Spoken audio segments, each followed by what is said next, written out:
Avi Melamed is a distinguished geopolitical Middle East expert, intelligence analyst, author, commentator, educator, lecturer, speaker, and founder and CEO of the Inside Middle East Intelligence Perspectives. And I'm Maayan Hoffman, executive editor of ILTV News, and this is the ILTV News Podcast. I welcome back our viewers, and welcome to you, Avi. Good morning, Maayan. Thank you for having me.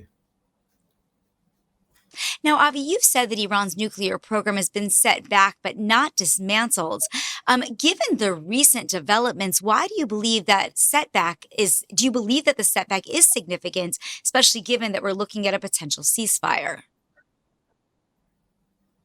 Yes, I think it is significant because of two major reasons. One is the physical damage to the infrastructure that the Iranian has been building for many years, and the other thing, not less significant, is the elimination of the core knowledge center, namely the Iranian scientists that are significant for the what we call the weaponing, sort of speaking, of a nuclear military capacity. Now, with the ceasefire supposedly in place, what signals should we be watching for to better understand whether Iran will actually lean toward some kind of long-term de-escalation, or is it possible, of course, that the terror group or the terror government could regroup for a future confrontation with Israel, or even to begin enriching uranium again? I think that the underlying assumption should be that this regime, as long as this regime exists, we should always expect the worst when it comes to this regime, including its attempts to renew its nuclear capacities, maybe to renew the collapsing structure of the militias, the proxies, the axis of resistance that regime has been nurturing and developing and supporting across the region. So when it comes to this regime, that should be the underlying assumption in every possible aspect, and particularly when you talk about it in the context of potential negotiation and agreements with that regime. So, in other words, are you saying that although we might have some kind of ceasefire in place, one that U.S. President Donald Trump announced, Iran confirmed, and Israel confirmed, that in fact this ceasefire is not going to be longstanding? In fact, we can assume that an escalation will occur again.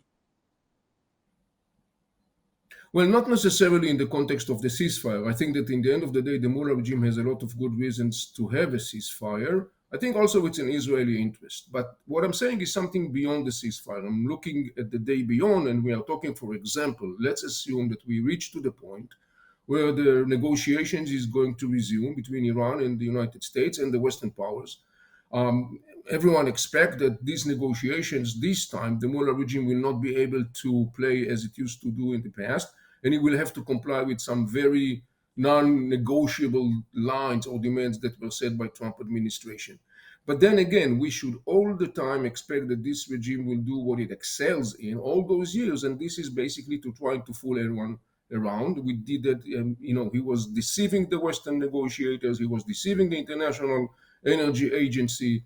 That's one of the major built-in characteristics of that regime. So the meaning of that is that beyond ceasefire, reaching to the point of, let's say, negotiations and an agreement, it doesn't end there. It actually starts there because it has to make sure that there will be a very tough mechanism to impose the agreement and to make sure that the Mullah regime will not be able, once again, as it did in the past, to try and to rebuild its capacities.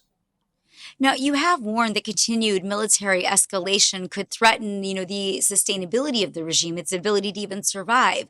So now, as you said, we maybe will have this the ceasefire in place. But what red lines or internal pressures might then push the Iranian regime to actually collapse? I mean, is there a possibility that if it's in place and Iran can't survive, that we will see regime change?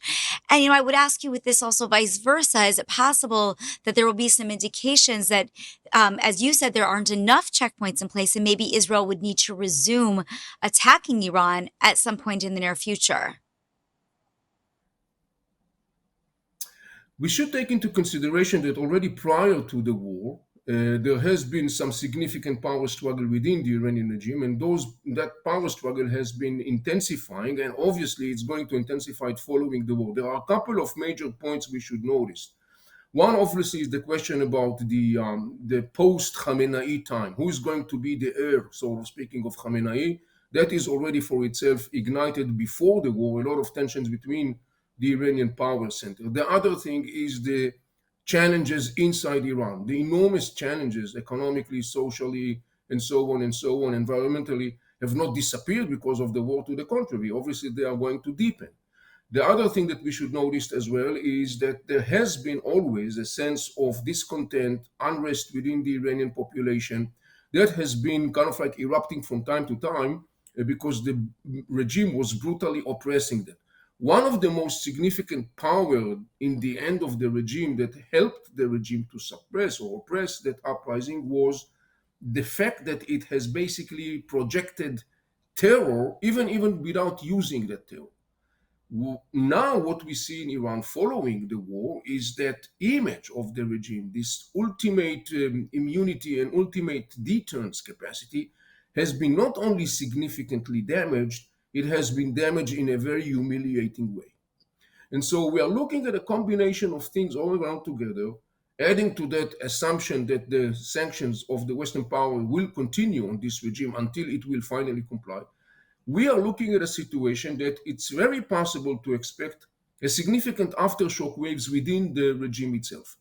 The big question is whether those significant aftershocks within the regime are going to coincide with this grassroots discontent, animosity of many of the Iranians to the regime, and another thing, whether it's going to be encompassed with intensifying of attacks by factors in some districts in Iran, like Baluchistan or Khuzestan or Kurdistan, Iraq. These are all areas that already experience expressions of military resilience or rejection of the regime. So all in all, when I look at the whole situation, trying to look beyond even the phase of an agreement, I think it's very likely to expect such aftershock waves. And obviously, the big question is what is going to be the dynamic that something like that is going to generate? That is the big question. This is an open question. Yeah, of course. And I do want to bring in one other player here, which is, of course, China. It's been a very key outside player and certainly has tight relations with Iran. What role do you think Beijing might play in shaping what happens next? Well, I think when you follow the position of China through this whole crisis, it's very interesting. Relatively speaking, China was kind of like standing on the sideline. It's puzzling because China is a major strategic ally of Iran. China is the biggest consumer of Iranian oil.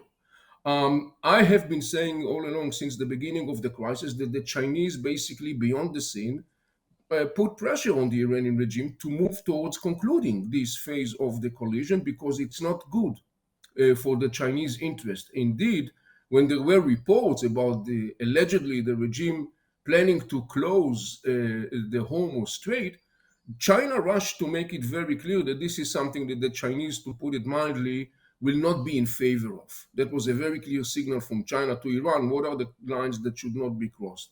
So I think that in the end of the day, in any possible perspectives, in the end of the day, China, which is a significant and rising power in this region, China, particularly in the context of Iran, plays a very significant role. And also, of course, there's always been talk about what we call, this other axis, the Russia, Iran, China alliance, so to speak. Where is that alliance holding right now? Is it showing any cracks as a result of this 12-day war? Well, it does not show cracks, but obviously it does reflect what we knew all the time. This is not about honeymoon or love affair. This is about the three different regimes that basically share some common denominators and common interests that brings them together. None of those, neither the Chinese nor the Russians, are going to lie on the fence to save necessarily the mullah regime in Tehran. This is kind of like what I call marriage of convenience that for the time being is serving the interests of the sides. It was enough to see the way that President Putin was doing this belly dancing when he was kind of like asked about the role of Russia in the current crisis in Iran. It was very clear from what he said and particularly what not he said that Russia is not going to put its neck in order to save the mullah regime. So all in all, we are looking at a conjunction of interest, not a marriage of interest of convenience, not a love affair, But I think in the end of the day, yet again, we are looking at three major players. They have a lot to offer and a lot to benefit one from the other, at least for now. And Iran's proxies, Hezbollah, Hamas, they've been relatively quiet during this conflict. How do you interpret the fact that they also didn't seem to want to take action on behalf of Iran? I think we need to contextualize it because what we are looking at is something enormously significant. And it started actually a process that started in October 7. October 7 was supposed to be, ironically speaking, a milestone in the process of the expansion of Iranian hegemony vision around in the region. But what happened following that was that it basically ended up with a total collapse of the Iranian expansion strategy. That strategy lies on a triangle of deterrence that has three components. One is the proxies that you mentioned, Hezbollah, Hamas, Islamic Jihad, Houthis, and so on and so on. The other one is the nuclear program, and the third one is the missiles and the drone program. For decades, that triangle provided the Mullah regime with a full immunity because that triangle was playing a role of a deterrence in the hand of the Iranian regime. Nobody wanted to deal with that regime because they were afraid of the damage that the proxies could, for example, cause. What happened following October 7? The impact of October 7 resulted in the two major arms of the regime were chopped, Hezbollah and Hamas. In other words, one leg of this three-leg stool was significantly damaged.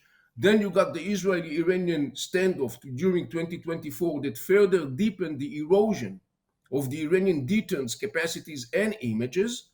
And finally, there was a domino effect resulting in the most dramatic impact was the downfall of Assad regime in Syria, meaning that Iran has lost one of its most significant strategic assets. All in all, we looked at a process where that process resulted in what we see today, and what we see today is a very dramatic point where we're actually looking at the end of a chapter of couple decades, where the Mullah regime was proactively, aggressively expanding its hegemonic vision across the region. That chapter comes now to an end, and it comes to an end in a big bang in the sense that Israel attacked Iran, and the way that it has been done has been clearly showing that the regime has been very vulnerable and exposed. Now, the proxies of Iran, Hezbollah in Lebanon. Hezbollah was defeated in the war with Israel. It's licking its wound, and it is engaged with an inner political power struggle in Lebanon because the new Lebanese government basically make it clear to the Hezbollah they do not want and they will not allow to Hezbollah to drag Lebanon once again to a fatal war with Israel. Hamas is struggling in Gaza Strip, defeated or significantly beaten. Iraqi Shiite militias in Iraq are planning or preparing for an upcoming elections in Iraq when there is a lot of turmoil within the Iraqi political system. So we got left with the Houthis in Yemen that continue to symbolically, put it this way, here and there launch rockets. But in the end of the day, we need to understand that with the collapse following October 7 of this structure of the proxies, one of the most, if not the most significant deterrence card that the Mullah regime was building on, that was pushed out, that was pulling the rug beneath the Iranian legs, and hence the continuation of that was the war with Iran. And that's the reason why I'm saying that we are now witnessing the end of a chapter of couple of decades, one of the major chapters in the story of the Middle East in the contemporary time. This is the chapter of the attempt of Iran to become the hegemonic power in the region. We are witnessing now the end of this chapter and beginning of a new chapter with a potential different trajectories. So when we think about that new chapter, does that involve Iran then returning to the negotiating table? I mean, in order to sign some kind of official deal rather than just this, announcement of a ceasefire? And if Iran does then return to the negotiating table, what conditions could realistically satisfy both the Western powers and the regime? I mean, do you believe that the Trump administration will still pursue some kind of new deal, some replacement of the JCPOA at this stage? Well, Mayan, I would like to take us even beyond that phase of the negotiations and the potential agreement, and I would like to take a look at what I call the beyond the horizon of that phase. Okay. It is assumed that in the negotiations and the agreement, it's very likely that in the end of the day, the United States is not going to back up on some of the things that it has demanded very clearly from the mullah's regime. There may be some sort of like nuances, but I think in essence, it will be the main demand, the main core demand. And I think that the mullah regime obviously is coming to this phase of negotiations much, much, much weaker than it was before. But what I want to speak about or talk about is the horizon or the beyond the horizon, trying to look at that new chapter that I was talking about. And when I'm looking at this new chapter, here are the two major components that are shaping this new chapter, and they are intertwined. One is the downfall of the strategy of expansion of the mullah regime that we talked about. And the other thing is the positioning of Israel as a leading or maybe the leading superpower in the region. That combination is potentially offering a new chapter of more stability in the region, and there could be a couple of manifestation of that trajectory. One, I would expect an acceleration of the process of normalization between Israel and Saudi Arabia. The other thing that I will not exclude is that we will see as an outcome of that set of arrangements and understanding between Israel and neighboring countries, Lebanon and Syria, namely, over some controversial issues. Those arrangements or understanding could be the layer for the next phase of discussions between Israel and those specific states. The other thing that I envision is that we will see an interesting, I would say, discussion within the Palestinian public opinion vis-a-vis this whole story of the resistance. The resistance, this whole idea of eliminating Israel through the use of violence, likely to result in, following what happened in Gaza, an interesting process within the Palestinian political and social structure. And it will be interesting to see whether it's going to result in reshuffling of the Palestinian political system that in a way that basically will more and more be tuned to the major Arab players that now, following the weakening of the Iranian regime, and I'm talking about namely Saudi Arabia, United Arab Emirates, Saudi, Egypt, and others, now with the downfall of this strategy of the Iranian regime, they will have a much larger space to maneuver and to play much more proactive role in the context of stabilizing the trajectory of the Israeli-Palestinian conflict. So these are a couple of different, I would say, trajectories, each and every one of them alone and together. They are all related to this new dramatic moment of the downfall of the strategy of the Iranian expansion and positioning of Israel as the leading superpower. Each and every one of those trajectories that I outline right now, alone and together, have the potential to suggest much more stability in comparison to the last couple of decades when the mullah regime was able, unfortunately, to dictate its radical agenda. So that's what I mean when I'm talking about trying to look at beyond the horizon line and trying to assess where things are heading to. Sure. So I want to unpack, sort of each of these different items that you spoke about. Normalization with Saudi Arabia, for example. This is something that we were talking about even before October 7th. In fact, it seemed that we were on the cusp of signing some kind of agreement before the Hamas massacre on that day. Since then, there's been a very hard stance by Saudi Arabia regarding at least a pathway to a Palestinian state in order to achieve that normalization. But we also have to remember that one of the key reasons normalization happened, the Abraham Accords happened, was, of course, this idea that Israel was poised as a strength, as a stronghold here in the Middle East and could help to deter Iran for the UAE, Bahrain, and the other countries who had already been suffering some kind of attacks by the Houthis and others at that time. So is what you're saying, and just unpack it for me a little bit more, that given the success that Israel has had in fighting the Iranian regime, that Saudi Arabia might more readily rush to that table and want to sign an agreement to be part of this strong dynamic that is about to unfold potentially in a new chapter in the Middle East? Yes, I don't know to say if the word rush is the exact word, but definitely, again, as you mentioned very accurately, Because today the region is looking at Israel and what Israel has done to the Iranian regime. We have to understand the Iranian regime, the Arab world was paralyzed by fear of this regime. That regime basically occupied Arab states, literally speaking. Syria, Lebanon, Iraq, Yemen, Gaza Strip, and so on and so on. The Arab states, weak, disintegrated, stood by side, and couldn't really do anything about it. They basically accepted the Iranian taking over of those states. Now you got an interesting situation, ironically speaking, that the one that offered the Arab state to get free of this Iranian deadly grip is no other than Israel, the same Israel that many in the Arab world condemn and loathe and so on and so on. When they look at what happened in this war, how Israel crashed in a humiliating way the Iranian regime, this is very significant. We have to understand it. This is very significant. I can tell you that there are many analysts in the Arab world who are shocked by the way that Israel was able to basically attack Iran and the fact that the Israeli Air Force controlled the Iranian sky. And so Israel demonstrated not only their military capacities in terms of offensive, not only the intelligence capacities, but not less significant, remember that, the defense capacities.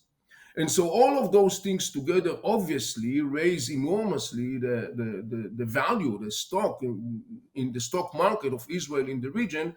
Hence you could understand obviously that there is today across the board a sentiment in the Arab world that says the new boss in the neighborhood to a large extent is the state of Israel.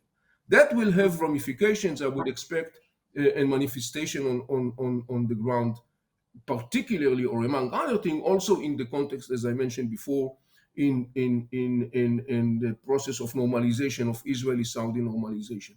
And there is another thing that is enormously significant to understand with the end of this chapter of the Iranian strategy, or the downfall or the collapse of the Iranian hegemony strategy, and the beginning, potentially, of a new chapter.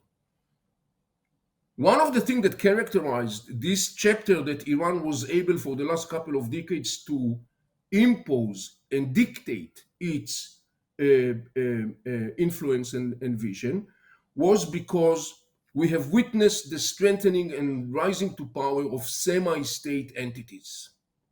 Hezbollah in Lebanon is one example, Hamas and Islamic Jihad are another example, meaning these are entities that operate simultaneously as a political legitimate factors within their own homeland, but at the same time keeping their own independent military might, and in fact are acting as a state within a state, taking advantage of the weakness of an Arab state like Iraq, like Lebanon, like Syria, the Palestinian territory, and so on and so on.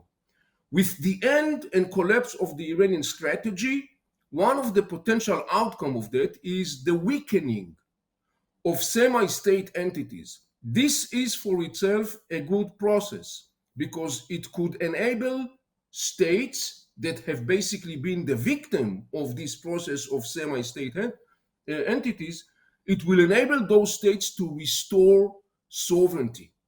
We see that already in the context of Lebanon. We see that already in the context of Iraq. We see that in the context of Syria. This is for itself a positive process. In other words, that could also contribute to a potentially more stability in a region that has been experiencing for the last couple of decades an enormous instability that not solely, but to a large extent, exclusively was the outcome of the Iranian hegemonic expansion and vision.